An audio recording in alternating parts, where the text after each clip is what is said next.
On le fait deux, par exemple, qui sont entortillés, et il y en a un qui part ce côté-là, l'autre côté-là. Voilà. Chez Monica Mucha, la confection commence sur un coin de table. 9h du matin, elle fait le point sur l'avancée des costumes. On va se mettre dans le grand salle parce que sinon on n'a pas la place. Depuis plus de 20 ans, elle réalise chez elle, dans le Gers, les costumes des grandes écuries de Chantilly. À 800 km de la ville princière, elle termine les dernières pièces de la prochaine saison. Des costumes adaptés au spectacle équestre. Regarde, c'est pas mal, Martina. C'est la première question à Chantilly. De toute manière, il faut savoir, ils sont à pied ou ils sont à cheval. Donc, est-ce qu'à cheval, ça va se déployer de manière jolie, etc. Est-ce que ça va pas gêner? Est-ce que ça va pas vibrer, par exemple, sur le cheval et faire mal ou autre? Voilà, il a grossi. Ça, il faut le savoir en avant, idéalement. Mais des fois, la mise en scène change aussi en dernière minute. Mettons qu'on adapte sur place un petit peu ce qu'il faut, éventuellement. J'aurais dû le mettre avant, ça aurait été plus facile. Pièce maîtresse cette année, ce coq en fausse fourrure. Martine en sait quelque chose. Couturière amatrice, c'est elle qui lui a donné vie. Au début, je savais pas où j'allais, et puis je lui ai envoyé des photos, on a discuté par SMS et tout. Et puis au début, elle me disait « Ah non, je veux pas du orange, je veux pas du rouge, gna gna gna ». Puis je lui dis bah, « On va faire un jabot quand même, que ça ressemble à un coq et pas à un ours ». Voilà, c'est tout. Et puis bon, bah, c'est le plaisir d'essayer d'arriver à quelque chose. Le plus beau compliment qu'elle fasse, c'est quand elle m'a répondu « On dirait qu'il est vivant ». Mais le clou du spectacle, c'est le costume de la poule. Une création très technique. Attention, il ne faut pas les casser, non. Il ne faut pas les casser, il faut le rouler, il faut que ça reste ronde.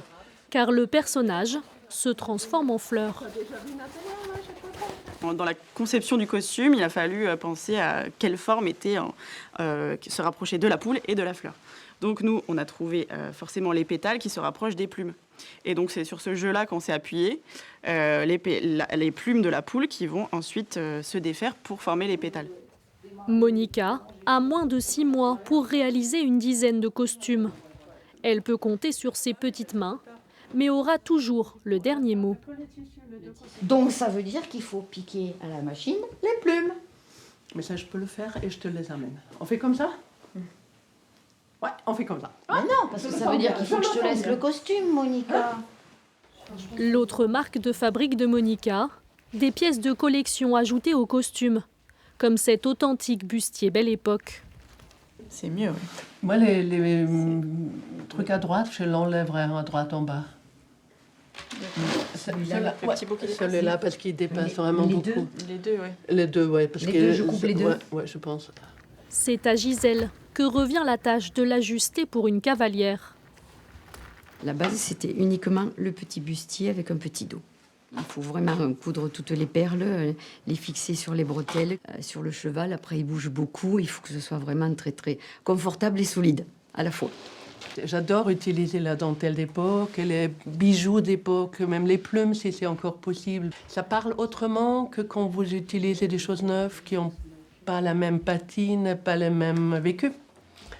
Donc je pense beaucoup des pièces parlent d'elles-mêmes. Ouais. Des pièces d'exception, Monica Mucha en accumule depuis le début de sa carrière. Elle a fait de sa collection un musée. Découverte au prochain épisode.